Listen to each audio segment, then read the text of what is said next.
The forest had always been a place of half-whispered stories and hidden wonders, and for as long as Liam and Alara could remember, the old stone bridge had been at the center of them all. It was not marked on any map, nor did it lie along any proper trail that hikers or travelers would use. Rather, it existed deep within a tangled part of the woods where the trees grew so close together that their branches knitted into a canopy, filtering the sunlight into a green-gold haze. The bridge itself was not particularly grand, just a span of gray, weather-worn stones arched over a shallow ravine where no water had run for years. But there was something about it that drew people's eyes and held their imaginations captive. It was broken in the middle, the stones crumbled into a jagged gap that left it leading nowhere, like a road abandoned halfway through its own thought. The children of the nearby town, at least the braver ones, often dared each other to walk across as far as the broken ledge, to peer into the drop and laugh nervously at how it seemed bottomless, even though they all knew the ravine wasn't deep at all. Most would turn back quickly, their skin prickling with the uneasy sense that the air there was thicker, stranger, almost watching them. But Liam and Alara were not like most. From the time they were small, they had been inseparable, two halves of one stubborn heart, always searching for adventures where no one else thought to look. Liam, older by 2 years, had the restless energy of someone who wanted the world to be bigger than it seemed, who longed for mysteries hidden just beyond the ordinary. Alara, quieter but sharper, had a way of noticing things that others overlooked. A feather lodged in the bark of a tree, the way a creek bent around a stone as if reluctant to move past it, the faint scent of wood smoke that lingered where no campfire had been. Together they built stories out of everything, but the bridge was their favorite subject. On long summer evenings, when the air buzzed with cicadas and the sky blazed with orange and pink, they would sit on their porch and repeat the legends they had pieced together from old folks in town. Some said the bridge was cursed, built by a mason who made a bargain with shadows to save his dying child. Others swore that once, long ago, the bridge stretched farther than anyone remembered, reaching not just across the ravine but into another place entirely, a place where the mist never lifted and voices spoke in riddles. Their grandmother, who raised them after their parents had passed away, always dismissed such stories with a wave of her hand. "It's nothing but a ruin," she would say, her voice clipped but tinged with something they couldn't quite name. "Stay away from it. Old stones can't bring you anything but trouble." Yet even in her dismissal, the children sensed that she knew more than she let on. Sometimes, when she thought they weren't looking, she would glance out toward the line of trees with a strange, guarded expression, as if expecting the forest to stir with something it had forgotten to bury. The siblings didn't always listen, of course.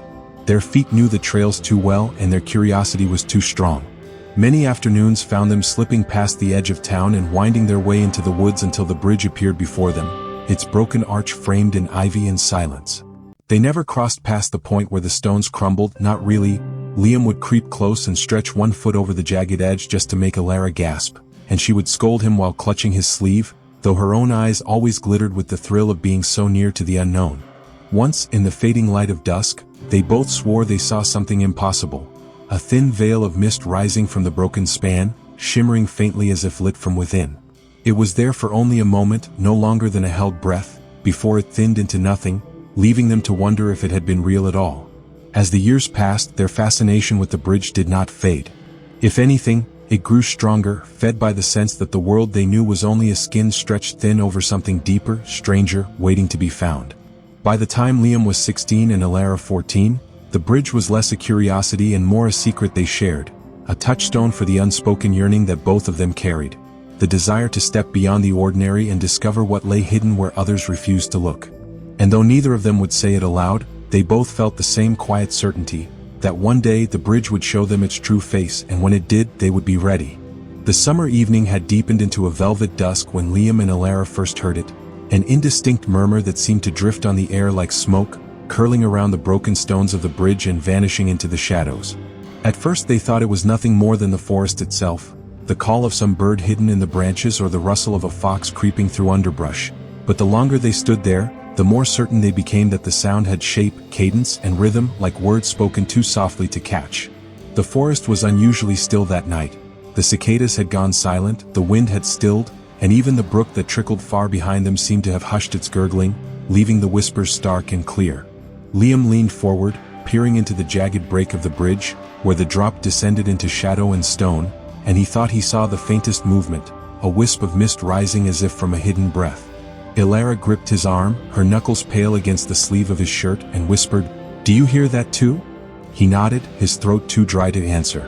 It was not the first strange thing they had noticed by the bridge, but it was the first time it felt directed at them, as though the ruined stones were no longer content with being watched but wished to watch back.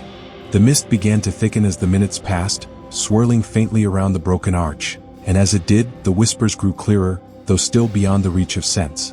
They sounded like voices layered over one another, young and old, male and female, near and distant all at once, rising and falling as if caught in the rhythm of some forgotten prayer. The siblings exchanged a glance, and in it was both fear and excitement, for while part of them longed to run home to the safety of their grandmother's warm kitchen, another part yearned to press forward, to know what lay beyond the broken stones.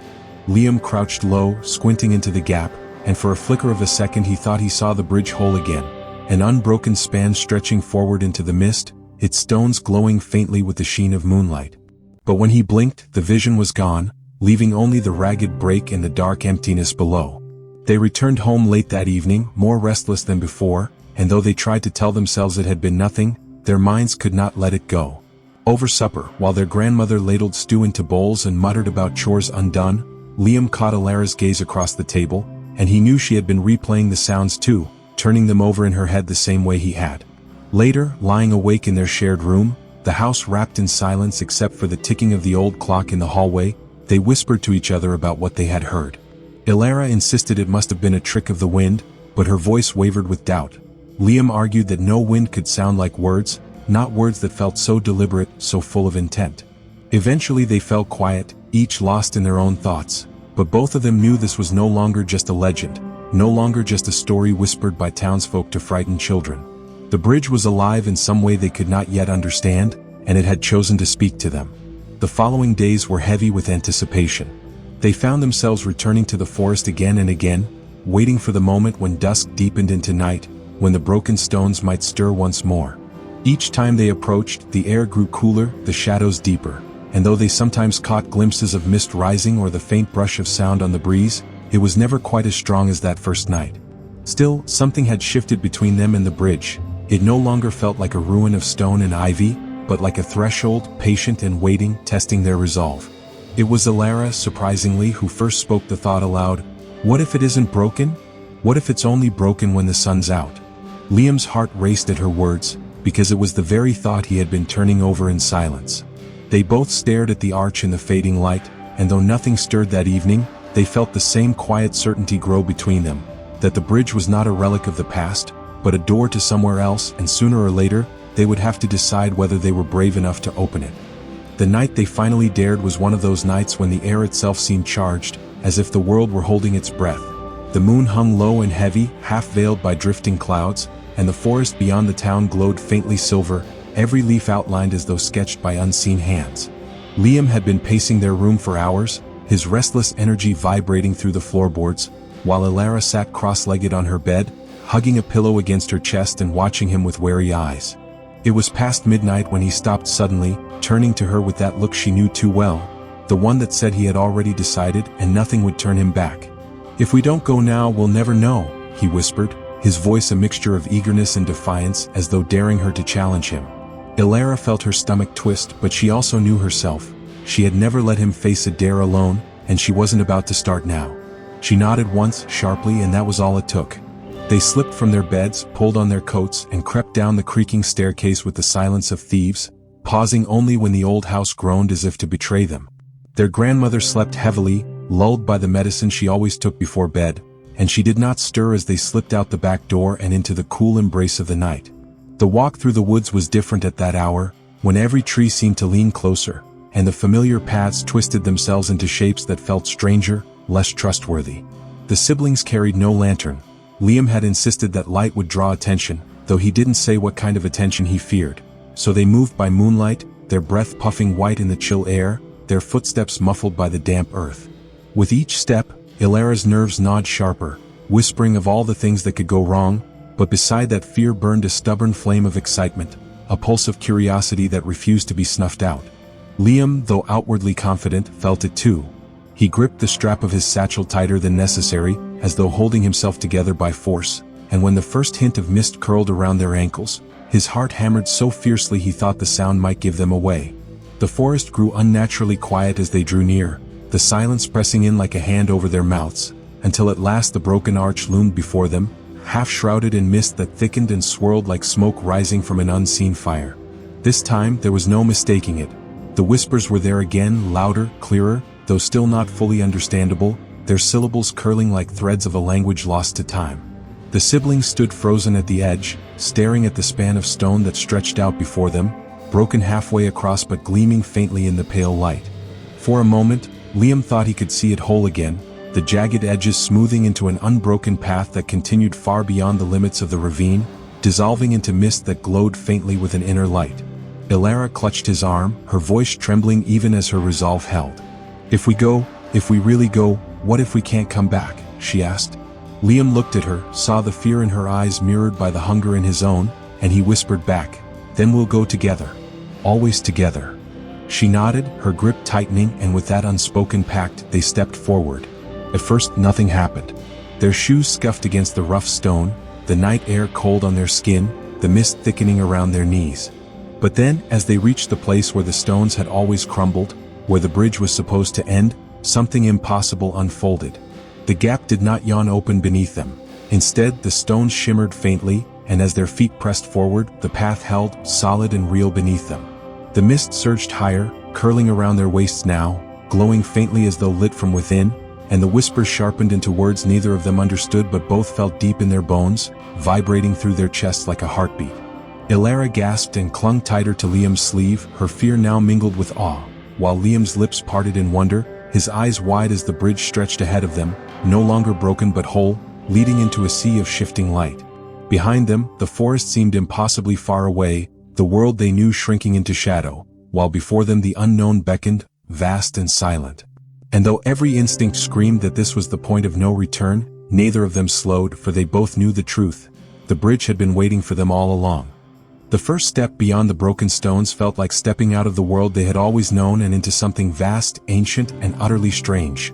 The air shifted the moment their feet touched the unseen path, no longer cool and sharp like a forest night but heavy with warmth and the faint scent of rain on stone, as though they had walked into the memory of a storm. The mist parted around them in slow, deliberate coils, glowing softly with a silver light that came from no moon they could see, and as they pressed onward, the bridge stretched wider beneath their feet, its stones unbroken and perfect, worn not by decay but by centuries of passage. Liam reached out a trembling hand to touch the rail that had never existed before, his fingers brushing against smooth stone slick with dew, and for a moment he forgot to breathe, because it felt alive, pulsing faintly beneath his touch as though the bridge itself carried a heartbeat. Elara walked close beside him, her gaze darting to the edges where the mist rolled endlessly, and she whispered almost reverently, "It's not broken at all, it's just waiting for night." Her voice was swallowed instantly by the silence around them, a silence so complete it made their own footsteps sound too loud, echoing faintly into the unseen depths below. As they moved further, the world behind them, the forest, the town, the life they had always known, blurred and shrank until it was no more than a faint smudge of darkness swallowed by the shifting fog, and before them, the mist began to thin, revealing glimpses of something beyond. At first it was only shapes, towering silhouettes that seemed like trees but not quite, their branches arching upward in patterns that shimmered with pale light, as if the stars themselves had been woven into their leaves. Then came the sound, faint at first, like distant chimes or bells ringing underwater, carrying a haunting melody that tugged at their hearts, making Elara's chest ache with a longing she could not name. Liam glanced at her and saw the same ache mirrored in her eyes, and though neither spoke, they both knew the same thought had rooted in their minds, that this place was not meant to be stumbled upon, that crossing into it was an act both forbidden and fated. Still, they pressed on, their curiosity outweighing their fear, because the bridge carried them forward as surely as a river carries a leaf. At last they stepped off the final stone and onto ground that was not like any earth they had known. It was soft underfoot, covered in grass that shimmered faintly as though each blade had been brushed with moonlight, and the air was warm but tinged with an otherworldly coolness that raised the hairs on their arms. All around them stretched a forest, but it was not the forest they had left. The trees here towered impossibly high, their trunks white as bone and their leaves glowing with colors that shifted as they moved, shades of silver, blue, and faint violet that rippled like waves in an unseen current. The sky above was neither night nor day but something in between, a soft, endless twilight where no sun or moon could be found, only drifting lights that resembled stars but moved slowly across the heavens like living creatures. The siblings stood rooted for a long moment, overwhelmed, their hearts hammering with equal parts terror and awe.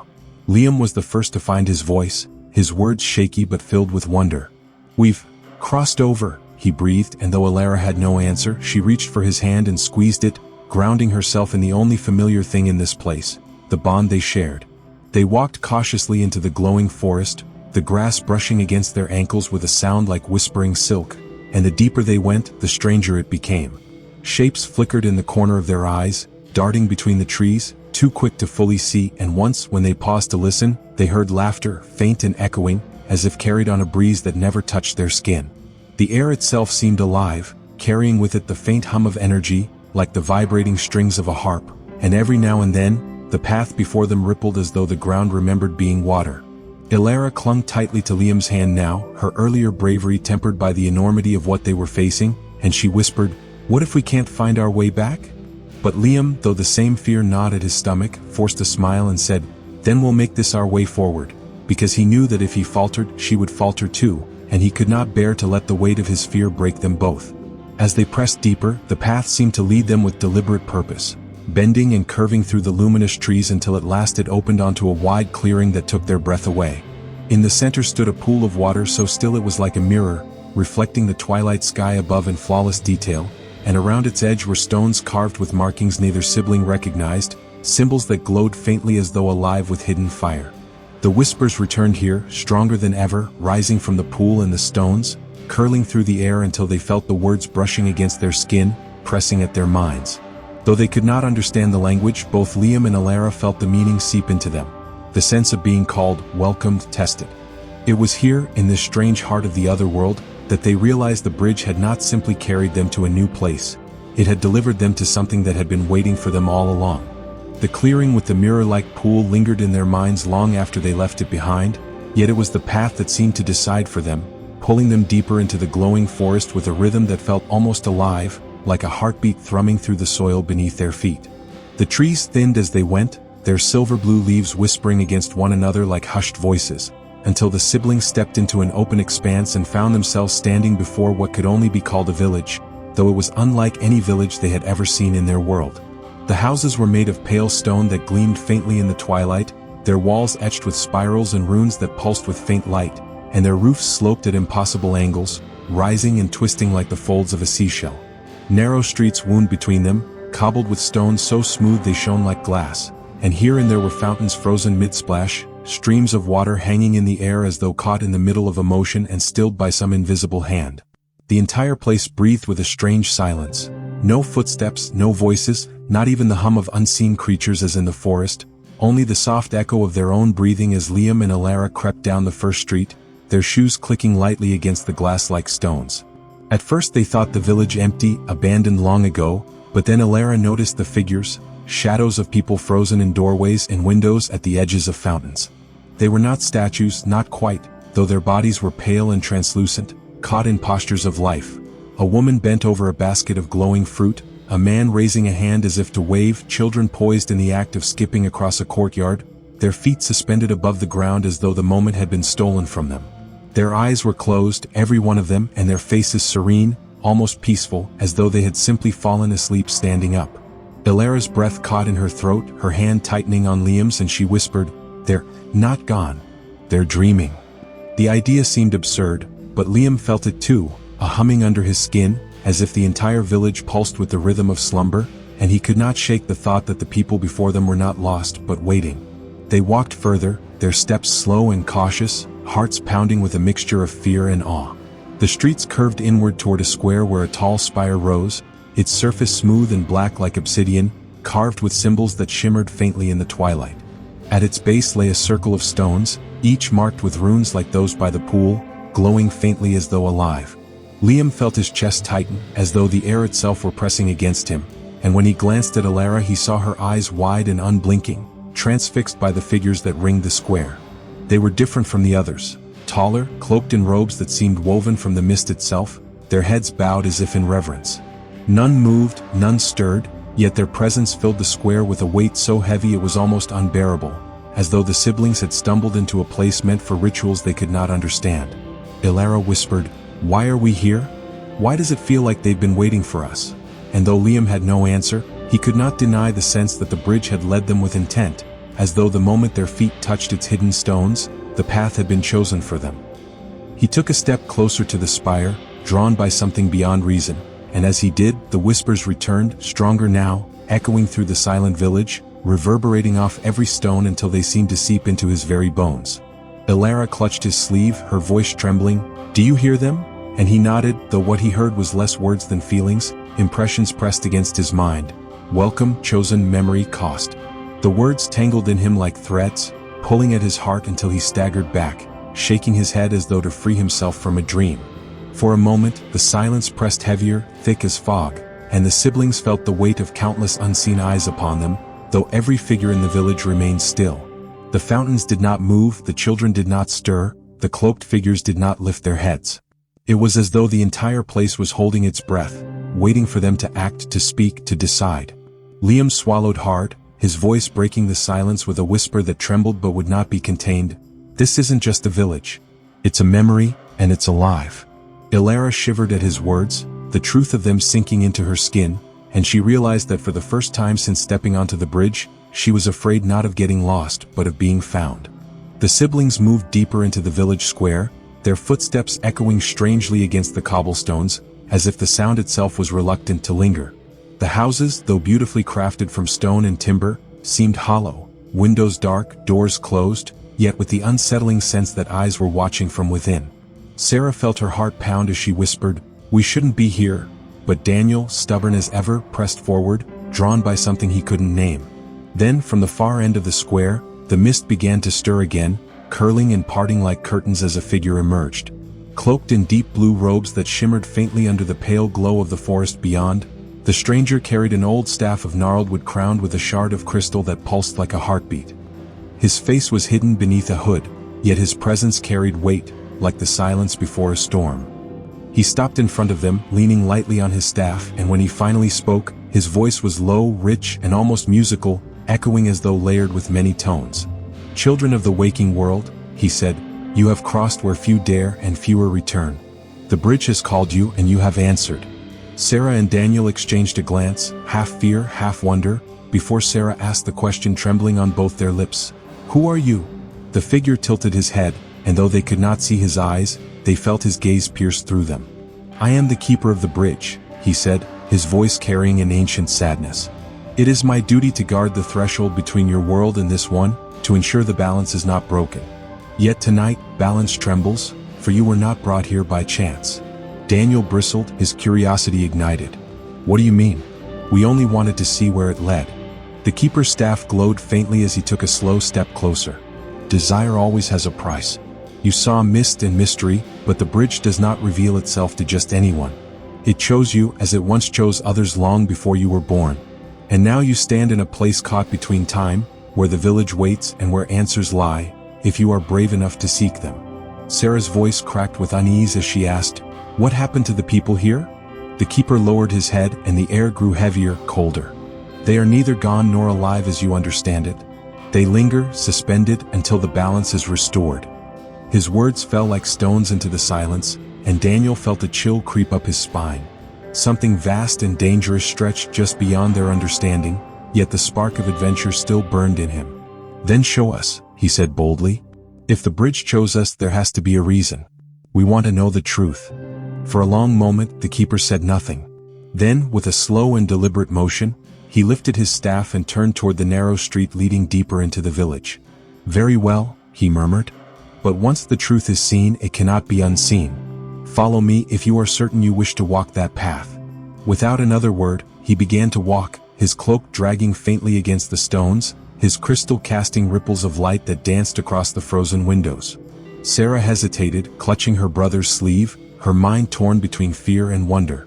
But Daniel, eyes locked on the keeper's shadowy form, whispered back to her, "We've already come this far. We can't turn back now."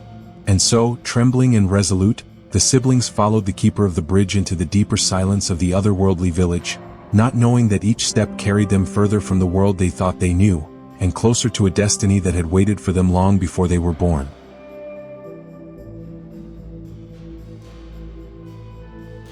The siblings trailed behind the keeper as he led them through the crooked lanes of the village, his staff casting a pale glow that shimmered across the stone walls like ghostly firelight. The air felt heavier here, each breath thick with something unspoken, and Sarah couldn't shake the sensation that unseen eyes were following them. They stopped at the edge of the square, where an ancient fountain stood dry and cracked, its centerpiece a weathered statue of a woman whose features had been eroded by time. The keeper lifted his staff, and the crystal pulsed with sudden brilliance. At once, the air shimmered like water disturbed by a pebble, and before their eyes the village changed. The houses lit up with warm lanterns, laughter floated through the streets, and figures walked past, cheerful and alive. Sarah gasped, clutching Daniel's arm, for the transformation was so vivid it felt as though they had stepped back in time. "This is how it was," the keeper said softly, his voice laced with sorrow. "A place of life, of family, of promise." But even as the vision enchanted them, a shift crept in, a shadow at the edges like rot beneath fresh paint. The villagers' laughter faltered, their steps slowed, and their faces began to blur with unease. A thick mist crept into the square, rolling low across the stones, and from it came a sound, a whisper at first, then many voices overlapping, calling in languages the siblings did not understand, yet heavy with hunger. The once bright scene twisted into chaos. Villagers clutched their ears, stumbled, fell. Others tried to run, only to be swallowed by the mist. Their cries echoed hollowly, then cut off into silence as the fog engulfed them. The square, moments before so alive, returned to its frozen state, the doors sealed, the windows black. Sarah's hands trembled as she whispered, What happened to them?" The keeper lowered his staff, and the vision dissolved into nothingness. His hood shifted slightly, as if he were regarding them with a mixture of pity and warning. "They listened to the whispers," he said gravely. "The bridge opened for them as it opened for you. They sought knowledge, power, answers, but the mist is no gift. It is a snare, and those who follow its call are lost to its hunger." Daniel swallowed hard, his earlier bravado dimming beneath the weight of what he had seen. "Then why does the bridge still appear? Why does it choose anyone if it only leads to this?" For a long moment the keeper did not answer. Then finally he spoke, each word deliberate, carrying the weight of centuries. "Because balance demands it. The bridge is a threshold, neither good nor evil. It reflects the heart of those who cross it. To some, it grants vision, to others, despair. But it always remembers the unfulfilled, those who once entered and never returned. Their echoes still call, still wander, seeking release." Sarah's chest tightened as she looked around the hollow village, the silence now unbearable. It wasn't just emptiness she felt, it was yearning, the restless weight of countless voices straining against their prison. And in that moment she realized the bridge hadn't called them for adventure or curiosity. It had called them because something unfinished lingered here, something waiting. The keeper's staff dimmed again as he turned toward the siblings, his voice quiet, almost mournful. "Now you know the truth. This village is the price of listening to the mist. You may yet return to your world. But the question is, will you carry the echoes with you, or will you remain until your voices join theirs?" The keeper led them away from the square, his footsteps soundless despite the weight of his staff against the stone. Sarah and Daniel followed reluctantly, the silence between them heavy with unspoken questions. The village narrowed into a path that twisted between houses, then opened onto a wide clearing where 3 roads branched in different directions. One path wound back toward the forest, its edges faintly glowing with the silvery light of the bridge. Another path plunged into thick mist, curling and roiling as though alive, whispering faintly with the same unsettling voices that had consumed the villagers. The third road sloped upward, leading toward a looming hill on which a ruined tower stood silhouetted against the pale sky, its jagged stones reaching like broken fingers toward the heavens. The keeper stopped at the center of the crossroads and turned to face them, the crystal on his staff pulsing faintly with an otherworldly rhythm. "Here," he said, his voice echoing strangely, "is where all who cross the bridge must decide. To return through the path of light, back to your world, whole but burdened by what you have seen. To wander into the mist, where promises lure and endings devour. Or to climb toward the tower, where truth lies hidden, though truth is often the heaviest burden of all." Sarah shivered, staring at the road that shimmered faintly with the memory of their world. Every instinct in her body longed to run back, to feel the comfort of home, the warmth of her bed, the certainty of familiar streets. Yet Daniel's eyes were fixed on the hill, his jaw set in quiet defiance. "If we go back now," he said, his voice rough with tension, "we'll never know why the bridge chose us. We'll always wonder." Sarah clutched his arm, her fear bubbling into anger. "And what if we end up like them? What if we're trapped here forever? Echoes in the mist. The keeper raised his staff slightly, and the whispers along the mist-filled path swelled, tugging at the siblings like invisible hands, a reminder of the danger. His hood shifted toward Daniel, and his voice dropped lower, almost like a warning. Curiosity is a flame that warms, but it can also burn. Do not mistake the path of truth for safety. The tower holds answers, yes, but it also holds the remnants of those who sought too much. Daniel's pulse quickened, caught between fear and resolve. He could feel Sarah's trembling beside him, the weight of her fear pressing against his certainty. For a moment he faltered. Was this madness? But then he remembered the shimmering mist on the bridge, the pull in his chest that had urged him to cross. He knew deep down that turning back would never silence that call. He looked at his sister, his voice softer now, almost pleading. We didn't come this far just to run away. We have to see this through. Sarah's eyes brimmed with tears, torn between the desperate urge to cling to safety and the undeniable bond she shared with her brother. She shook her head, whispering, "What if this is the end of us, Daniel?" The keeper lowered his staff, the glow fading into a dull heartbeat of light. Every choice is the end of one road and the beginning of another. What matters is not which path you take, but whether you are ready to bear the weight of it. The siblings stood at the crossroads, the mist whispering, the bridge beckoning, and the tower looming above. Sarah's grip tightened around Daniel's hand, and in that fragile silence she realized her choice had already been made, not because she believed in the tower, but because she could not bear to let her brother face it alone.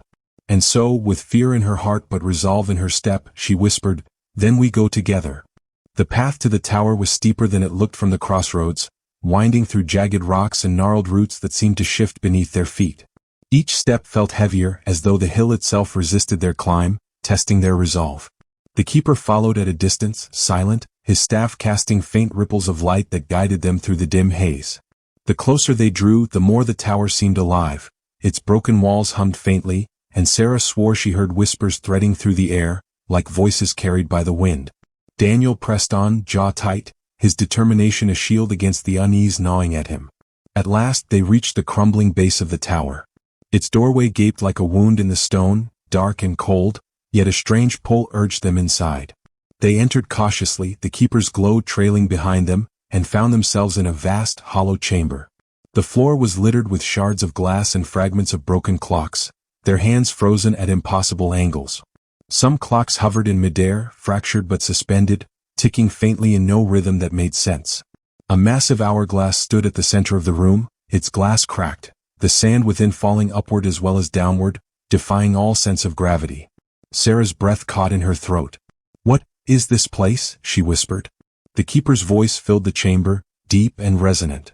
"The Tower of Shattered Time. Here lies the memory of every step taken across the bridge, every soul who chose to seek beyond their world. The bridge is not merely stone and mist, it is woven from time itself, a rift where past and future collapse into one." Daniel moved closer to the hourglass, staring at the grains of sand flowing both ways. In its surface he glimpsed flickers of scenes, himself and Sarah laughing in their backyard as children, their parents waving from the porch, but also visions he didn't recognize. Himself older, standing alone on the bridge, calling into the mist. He staggered back, his stomach twisting. "I saw me. But not me now. Like, another me." The keeper inclined his head. "The bridge shows not only what has been, but what may yet be. Each who crosses leaves behind echoes, fragments of their time. That is why the village lingers in silence. Its people are caught in the fractures, unable to move forward or back." Sarah shivered, hugging her arms around herself. "So they're trapped, forever?" The keeper's voice softened, heavy with centuries of sorrow. "Unless balance is restored. Unless someone dares to face the truth at the heart of the bridge." Daniel clenched his fists, his earlier determination faltering beneath the enormity of what he heard. "Why us? Why did it choose us?" The keeper's staff flared brighter, and for the first time he lifted his hood. His face was worn, his skin lined like ancient parchment, and his eyes glowed faintly with shifting light, as though fragments of countless stars were trapped within. "Because the bridge remembers bloodlines," he said, his gaze fixed on them. "You are not the first in your family to cross. Long ago, another came through, and their choices shaped the path you walk tonight." Sarah's heart skipped, her voice breaking. "Who?" The keeper's eyes dimmed, sorrow clouding them like mist. "That is what you will learn should you continue. But know this, every truth comes with a cost. Are you prepared to pay it?" Sarah and Daniel looked at each other, fear and love intertwining in their locked gaze. They had come so far, and the tower whispered promises of answers just beyond reach. Neither spoke the words aloud, but both knew they were already too deep to turn back. The chamber's silence deepened after the keeper's words, as if the tower itself leaned closer to listen. Sarah's pulse thudded in her ears, her skin prickling at the thought that someone from their own bloodline had once crossed the same misty threshold. She stepped toward the cracked hourglass at the center, her reflection rippling strangely across its fractured glass. For a moment, the grains of sand stilled, then swirled violently, forming an image, a woman cloaked in shadow, her face hidden, standing on the very bridge they had crossed. In her hand she held a lantern glowing with the same eerie shimmer as the keeper's staff. Daniel stumbled closer, breath catching. "Who is she?" The keeper lowered his gaze, his voice heavy with memory. "Your great-grandmother, Elara." The name rang like a bell in Sarah's mind, though she had never heard it before. The keeper's staff pulsed as he continued, "Long ago, Elara was drawn to the bridge as you were. She crossed, seeking answers about her own losses, and found herself in this very tower. But unlike most, she was not consumed by the mist. The bridge favored her, and in doing so, bound her bloodline to its cycle." The siblings exchanged a startled glance, the weight of the revelation sinking like stone into their hearts. "You mean," Sarah began, her voice trembling, "we were always meant to come here?" The keeper nodded once, slowly. "The bridge remembers her choice. Because she did not close the cycle, because her echoes still linger within these fractured hours, the path reopened for her descendants. It is not chance that brought you here. It is inheritance." Daniel's fists tightened at his sides, anger and wonder colliding within him. "So we're paying for something she started? That's not fair." His voice cracked, echoing against the chamber's broken walls. The keeper's eyes glowed faintly, compassion flickering beneath their ancient weight. "The bridge is not bound by fairness, child. It is bound by balance." Elara's journey left questions unanswered, and until those questions are resolved, the echoes will not rest. You walk her unfinished path, not as punishment but as opportunity. Sarah's throat tightened as she stared at the ghostly image of the woman in the hourglass. She thought of the quiet stories their grandmother used to tell about a missing ancestor no one spoke of in detail, dismissed as rumor or silence. And now here she was, staring into the truth their family had buried. "If she never came back," Sarah whispered, "then what are we supposed to do?" The keeper lifted his staff, and the crystal flared with sudden brightness, illuminating carvings along the tower walls they had not seen before. Strange runes spiraled upward, forming a pattern that seemed to twist and shift as they looked at it. "You must decide what Elara could not," the keeper intoned. "You must choose whether to sever your bloodline's bond to the bridge, ending its call forever, or to embrace it, becoming its new guardians." The words struck like thunder, leaving Sarah and Daniel frozen in place. Sever it or embrace it. The choice loomed like a shadow, vast and unforgiving. Daniel turned to his sister, his voice low and raw. "We can't just walk away, can we?" Sarah shook her head, fear shimmering in her eyes. "No. If we don't face this, it'll never end." The keeper's staff dimmed again, casting them into half-light. His voice carried the weight of inevitability. "Then the blood of Elara will decide the fate of the bridge. And time itself will bend to your choice."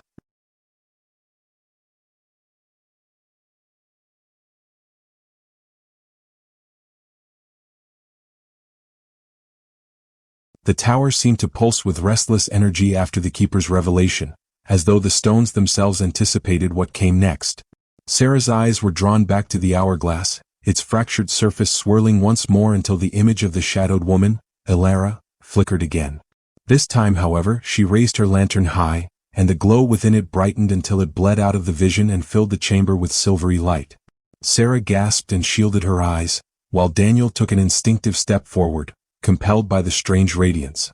When the light faded, something lay at the base of the hourglass, a lantern old yet unbroken, its glass panes etched with delicate runes that pulsed faintly like a heartbeat. The keeper bowed his head, his voice carrying a reverence unlike before. "The lantern of Elara, left behind when she vanished beyond the veil. It has waited here for her blood to claim it." Daniel bent down and lifted it carefully. The metal was cool to the touch, but as his fingers tightened around the handle, a warmth spread through his hand, climbing up his arm, filling his chest with a weight both comforting and terrifying. The flame inside burned not like fire but like captured starlight, shifting colors with every heartbeat. "It feels alive," Daniel whispered. The keeper inclined his head. "It is." The lantern holds the fragments of her choice, her strength, her fear, her unfinished resolve. Through it, the bridge can be ended or renewed. Sarah stepped closer, her gaze fixed on the shifting light. She felt it call to her, a strange pull that stirred something deep in her chest, something she didn't even know had been missing until now. "Why didn't she use it?" she asked softly. The keeper's eyes glowed faintly in the half-darkness. "Because the weight of choice broke her. She sought to protect her world, yet she could not abandon the whispers of this one. And so she vanished, leaving the burden for another to bear." Sarah's throat tightened as she reached out, her fingers brushing the lantern. Instantly, the light flared, splitting into twin streams, one flowing toward her, the other toward Daniel, until it seemed the relic recognized them both. The keeper's staff pulsed in answer, his voice echoing with solemn gravity. "The bond of blood has doubled. The lantern will not choose between you. The decision must be made together." Daniel met his sister's wide, fearful eyes, the glow of the lantern flickering across both their faces. For the first time he felt the enormity of what they carried, not just adventure, not just curiosity, but the weight of generations, of echoes caught in time. "So either we end it, or we take her place," he said, his voice low and steady.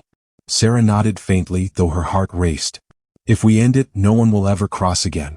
The bridge will vanish. But if we don't," she trailed off, unable to put words to the enormity of becoming guardians of a rift between worlds. The keeper lowered his staff, and the crystal dimmed to a steady glow, like the last ember of a dying fire. "Now you hold the power your great-grandmother could not wield. But know this, the lantern does not forgive hesitation. Once the choice is made, it cannot be undone." The tower's walls seemed to tighten around them, the fragments of broken clocks ticking in chaotic rhythm, the sands of the great hourglass shifting faster, as though time itself pressed impatiently for resolution. Sarah and Daniel clutched the lantern together, its starlight burning brighter between their hands, and in that moment, they knew the bridge was no longer just a mystery to be solved, it was their destiny to decide. The lantern burned between their hands, brighter than ever before, and as its glow spilled across the shattered chamber, the walls themselves began to dissolve. Sarah gasped as the tower melted into mist, leaving them suspended in a vast, endless void where stars glimmered in every direction. The hourglass cracked apart, its sands scattering like constellations, and the broken clocks rose into the air, ticking frantically as though racing against eternity. The keeper stood at the edge of the void, his figure still and solemn, his voice ringing like a bell. "The lantern will show you both paths, so you may choose not blindly but with the weight of truth." The starlight within the lantern surged, and in an instant, Sarah and Daniel were swept into the first vision. They stood on the bridge, but this time it was crumbling, its stones falling away into an endless abyss. As the lantern's flame dimmed, the mist dissolved, the village vanished, and the silence broke. The whispers faded into nothingness, and the air cleared until the world felt light again. They saw themselves back home, their lives whole, the forest quiet and ordinary, the bridge nothing more than a broken ruin. But as the years passed in the vision, Sarah felt a hollow ache bloom in her chest. Though safe, though free, she carried the memory of what they had seen like a wound. Daniel too grew older with restless eyes, haunted by what could have been. Ending the bridge meant peace, yes, but it also meant a lingering absence, a mystery forever unanswered. The lantern pulsed again and the vision shifted. This time, the siblings stood at the edge of the village, its houses glowing with light, the mist parted.